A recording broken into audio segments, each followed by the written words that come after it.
You know, the best words are of silence. I showed the world that through a very unique and quirky medium. Interested in my story? Hop in. Since my childhood, I have had a love for making people laugh. I drew inspiration from television. I loved seeing movies and mimicking the characters. Though I had a love for acting, I was still very shy and kept to myself. But life wasn't all cheer. I had a weakness. I used to stutter while speaking. Due to my stuttering speech, I was always reprimanded by children of my age. Not only this, I was teased for my look and my entire being. I was only shy before, but now I had become withdrawn. You know, they say that dreams don't cost you anything, so I used to dream about being successful in life, something like that one mister on TV.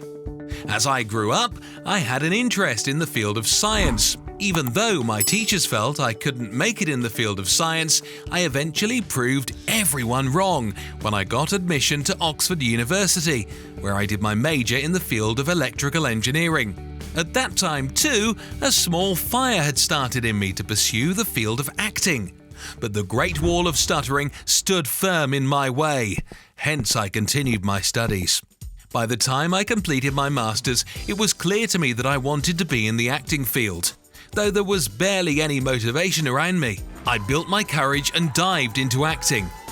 At first, I joined a comedy acting group. At that time, I had also met some like-minded people like Richard Curtis and Howard Goodall. It was my ideal place. And I was trying to get accustomed to the new place, and the worst happened. I was still stuttering, and people laughed at me.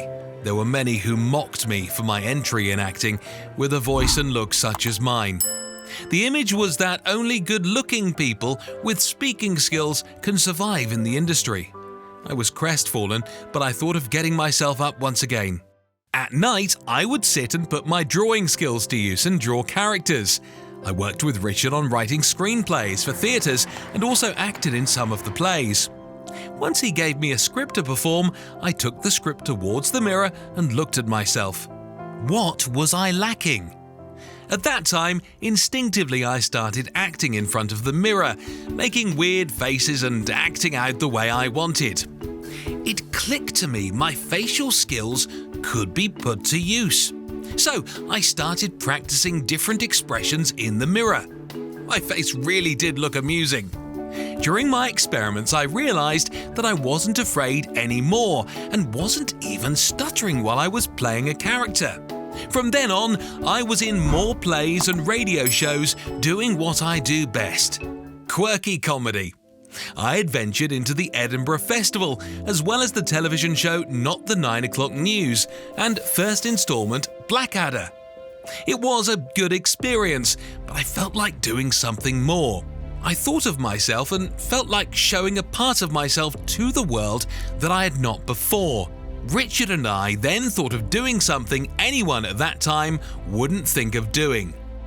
That was the formulation of a character named Mr. Bean.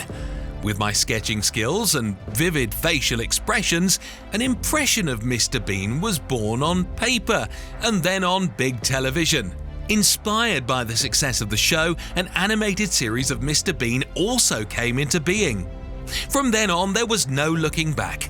I starred in movies with my unique persona and gave industry movies like Mr. Bean the Movie, 4 Weddings and a Funeral, Johnny English, Keeping Mum, and many more. Then the rest is history. Even though the man named Rowan Atkinson grew old, he is still young in his avatar in Mr. Bean. The character Mr. Bean gave voice to my feelings, to the world too, that sometimes silence can do wonders and that it is good to be weirdly great. Today I have something better than I ever could have: the love of people for me.